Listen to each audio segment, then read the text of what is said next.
ಜ್ಞಾನಪೀಠ ಪ್ರಶಸ್ತಿ ಪಡೆದ ಕವಿಗಳು ಕುವೆಂಪು, ದ.ರಾ ಬೇಂದ್ರೆ, ಶಿವರಾಮ್ ಕಾರಂತ್, ಮಾಸ್ತಿ ವೆಂಕಟೇಶ ಅಯ್ಯಂಗಾರ, ವಿಪು ಗೋಕಾಕ್, ಯು.ಆರ್. ಅನಂತಮೂರ್ತಿ, ಗಿರೀಶ್ ಕಾರ್ನಾಡ್, ಚಂದ್ರಶೇಖರ ಕಂಬಾರ.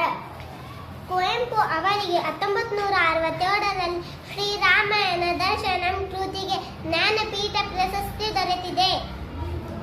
ಶಿವರಾಮ್ ಕಾರಂತ್ ಅವರಿಗೆ 1977ರಲ್ಲಿ ಮುಖರ್ಜಿಯ ಕನಸುಗಳು ಕಾದಂಬರಿಗೆ ಜ್ಞಾನಪೀಠ ಪ್ರಶಸ್ತಿ ದೊರೆತಿದೆ. ದ.ರಾ ಬೇಂದ್ರೆ ಅವರಿಗೆ 1973ರಲ್ಲಿ 4 ತಂತಿ ಕೃತಿಗೆ ಜ್ಞಾನಪೀಠ ಪ್ರಶಸ್ತಿ ದೊರೆತಿದೆ. ಯು.ಆರ್. ಅನಂತಮೂರ್ತಿ ಅವರಿಗೆ 1994ರಲ್ಲಿ ಕನ್ನಡ ಸಾಹಿತ್ಯಕ್ಕೆ ನೀಡಿದ ಸಮಗ್ರ ಕೊಡುಗೆಗಾಗಿ ಜ್ಞಾನಪೀಠ ಪ್ರಶಸ್ತಿ ದೊರೆತಿದೆ. ವಿಪು ಗೋಕಾಕ್ ಅವರಿಗೆ 1990ರಲ್ಲಿ ಕನ್ನಡ ಸಾಹಿತ್ಯಕ್ಕೆ ನೀಡಿದ ಸಮಗ್ರ ಕೊಡುಗೆಗಾಗಿ ಜ್ಞಾನಪೀಠ ಪ್ರಶಸ್ತಿ ದೊರೆತಿದೆ. ಮಾಸ್ತಿ ವೆಂಕಟೇಶ ಅಯ್ಯಂಗಾರ ಅವರಿಗೆ 1983ರಲ್ಲಿ ಕನ್ನಡ ಸಾಹಿತ್ಯಕ್ಕೆ ನೀಡಿದ ಸಮಗ್ರ ಕೊಡುಗೆಗಾಗಿ ಜ್ಞಾನಪೀಠ ಪ್ರಶಸ್ತಿ ದೊರೆತಿದೆ. ಗಿರೀಶ್ ಕಾರ್ನಾಡ್ ಅವರಿಗೆ 1998ರಲ್ಲಿ ಕನ್ನಡ ಸಾಹಿತ್ಯಕ್ಕೆ ನೀಡಿದ ಸಮಗ್ರ ಕೊಡುಗೆಗಾಗಿ ಜ್ಞಾನಪೀಠ ಪ್ರಶಸ್ತಿ ದೊರೆತಿದೆ.